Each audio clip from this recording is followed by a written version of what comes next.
Thank you both so much for joining us.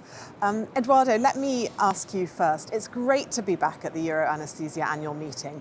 What are you hoping to get out of the meeting this year, and what would you encourage delegates to seek out? For me, it's a great pleasure to be here in Glasgow, and it's a wonderful city, wonderful environment. And I'm very proud of the scientific program of this Congress this year.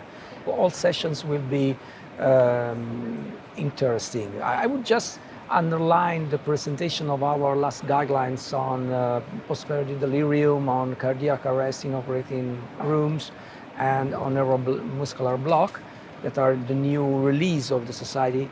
But many aspects will be covered: sustainability, artificial intelligence, big data use in our profession. So it's really interesting, and most of all, we can network again and again and share experiences together. And it's not just science that we're talking about this year, Wolfgang, is it? Because there's a lot of focus around sustainability as well. Why this theme? Why now?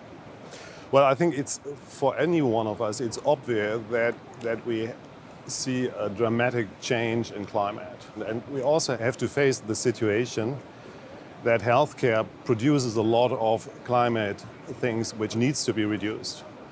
So I think this year we decided to put this topic quite central, because we know that within our community, but also within healthcare in general, a lot of interest is to reduce the climate effects, to work on environmental sustainability, and this also attracts a lot of our members. So we get big responses from our members, from our partners from industry, but also from healthcare stakeholders in that topic. And we feel there's now something like a time to change, and we will use this momentum. And how can delegates here find out more about that?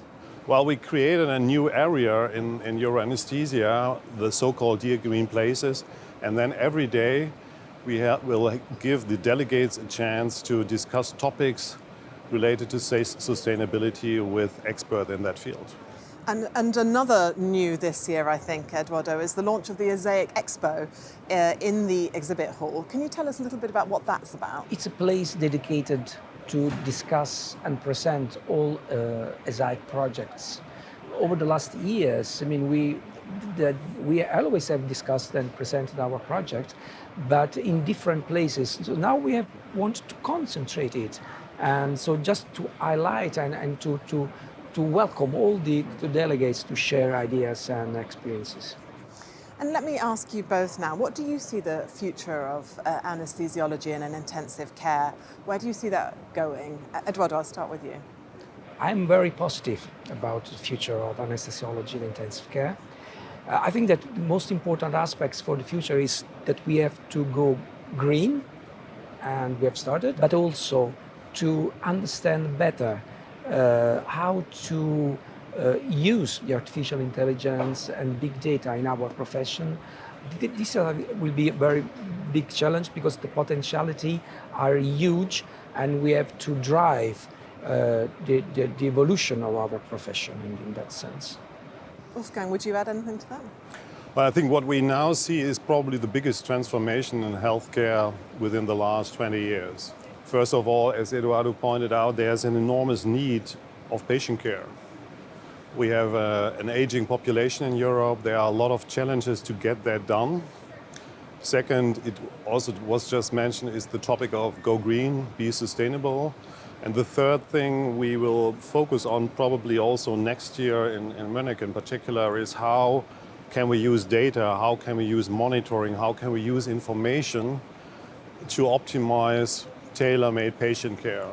One of the topics of the upcoming year is to find the optimal solution for every individual patient.